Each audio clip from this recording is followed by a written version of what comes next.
થાય છે, પણ એમાં પછી કંઈ સ્પેશિયલ કામ કરે, મતલબ જે પ્રોડક્ટ યુઝ કરે છે, લોકોના ઘરે ઘરે જાય છે, લોકોને સમજાવે છે, તો એને 30 તારીખ સુધીમાં કંઈક લેવલ આવતું હોય, કોઈ 5000 પીવી, કોઈ 10,000 પીવી, કોઈ બિગનર સ્ટાર્ટર આવી પીલો આવતી હોય સિસ્ટમની, તો એનું પણ આપણે સન્માન આપતા હોય છે ને અમે દર પહેલી તારીખે આયોજન કરતા હોય.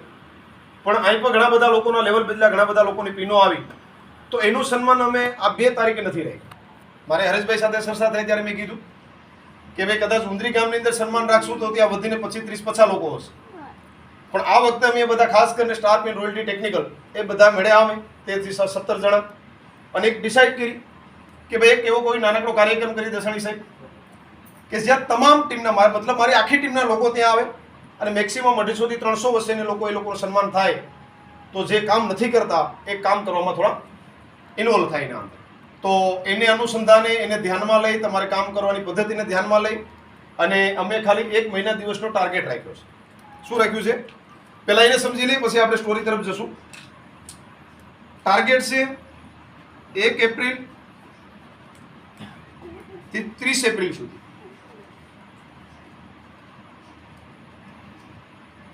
કરવાનું શું છે? ક્યાંય લૂંટ નથી કરવાની, ક્યાંય ફાટ નથી કરવાની. જે કામ આપણે ઓલરેડી કરીએ છીએ એ જ કામ કરવાનું છે. પહેલો ટાર્ગેટ છે 10,000 પીવી પોઈન્ટ. 10,000 પોઈન્ટનો કોઈ પણ માણસ આજે જોઈનિંગ થનારો અથવા તો ઓલરેડી જોઈનિંગ છે એ 10,000 પીવી કરશે એટલે આપણે ભાલકેશ્વર રિસોર્ટ છે વેરાવળ,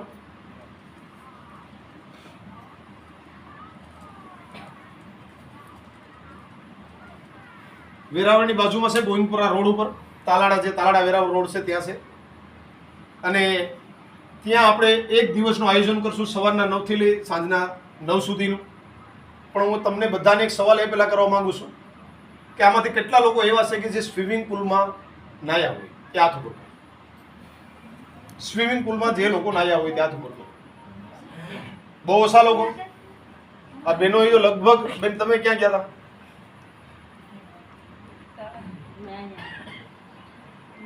અચ્છા, તમારું તો બાજુમાં છે ને ઓલું કંઈક છે ત્યાં છે એટલે કદાચ તમે લાભ લીધો. બાકી કાલે મારી મિટિંગ હતી અહીંયા નાથડ ગામની અંદર, ત્યાં લગભગ કોઈ હાથ જ ઉપર નહોતો કર્યો કે સર સ્વિમિંગ પુલનું નામ સાંભળેલું છે પણ ક્યારેય જોયું નથી કે ક્યારેય નાહ્યા નથી. કારણ કે ત્યાં આપણે જે ખાસ કરીને મિડલ ક્લાસ વર્ગ છે ને એ સાહેબ આપણે ત્યાં પહોંચી શકીએ નહીં. આ જે રિસોર્ટમાં અમે નક્કી કર્યું ને ત્યાં એક કપલને રોકાવવું હોય ને, ગોપાલભાઈ હું જ નક્કી કરવા ગયો હતો, 5,000 રૂપિયા ચાર્જ છે એક દિવસ. સવારે 9 વાગે એન્ટ્રી લેવાની, બીજા સવારે 9 વાગે ત્યાંથી ચેકઆઉટ કરો, એટલે 5,000 રૂપિયા એક કપલનો ચાર્જ છે. અને એ રિસોર્ટ આપણે પસંદ કર્યો છે. પણ આપણે બધા લોકોને નથી લઈ જવાનું, કમિટમેન્ટ લોકોને કે જે લોકો કંઈ કામ કરે છે, મતલબ જે ક્રીમ છે, જે કંઈ કરવા માંગે છે, જીવનની અંદર કંઈ આગળ વધવા માંગે છે, તો એને લઈને ટાર્ગેટ રાખ્યો 10,000 પીવી પોતાની સેલ્ફ આઈડી ઉપર. નવો માહોલ છે, તમને કદાચ ખ્યાલ નહીં હોય, તમે આપણે જે પણ કંઈ ખરીદી કરીએ ને, માની લો કે તમે એક રેડ પેસ્ટ આપણી લીધી 52 રૂપિયાની, તો તમને એમાંથી 30 પોઈન્ટ મળે. એવા ટોટલ 10,000 પોઈન્ટ તમારી આઈડી ઉપર કમ્પ્લીટ થશે 30 એપ્રિલ સુધી, તો આપણે કપલ એન્ટ્રી આપશું. ગોપાલભાઈ, કપલ એન્ટ્રી મતલબ 10,000 પીવી થયા એટલે તમે બંને જણા એમાં આવી હશો. બીજો ટાર્ગેટ છે 25,000 પીવી. કોઈ 25,000 પીવી દેસાણી સાહેબ જેવા લોકો જે પર ડે સેલ કરે છે, એમાં 25,000 પીવી પોતાની સેલ્ફ આઈડી ઉપર કરશે, તો એને આપણે ફેમિલી એન્ટ્રી આપશું. મતલબ 4, મતલબ 2 એ અને 2 એના બાળકો, ટોટલ 4 લોકો. ત્રીજો ટાર્ગેટ છે, ઘણા લોકો એવું કે સાહેબ હું સેલિંગ નથી કરી શકતો, નેટવર્કને માનું છું, તો 10 જોઈનિંગ આપશે, તો એને પણ કપલ એન્ટ્રી આપશું. આ મહિનાની અંદર તમે 10 જોઈનિંગ, મતલબ 10 પરિવારના સિસ્ટમની અંદર ઇન્વોલ્વ કર્યા દેસાણી સાહેબ, એટલે તમને કપલ એન્ટ્રીનો ફ્રી ત્યાં મળશે.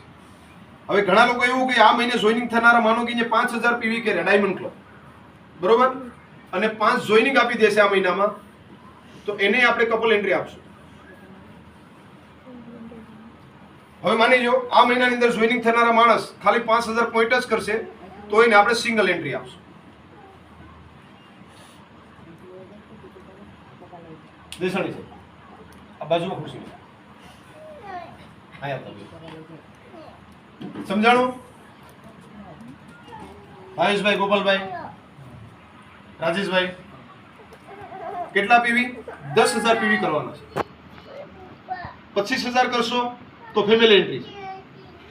10 જોઈનિંગ કરશો તો કપલ એન્ટ્રી છે. 5,000 PV પ્લસ 5 જોઈનિંગ કરશો તો એ કપલ એન્ટ્રી છે. અને નવું ડાયમંડ ક્લબ આ મહિને જોઈનિંગ થનારો માણસ 5,000 PV કરશે તો એને આપણે સિંગલ એન્ટ્રી આપશું. અથવા તો ખાલી 5 જોઈનિંગ આપશે તો એને આપણે સિંગલ એન્ટ્રી આપશું.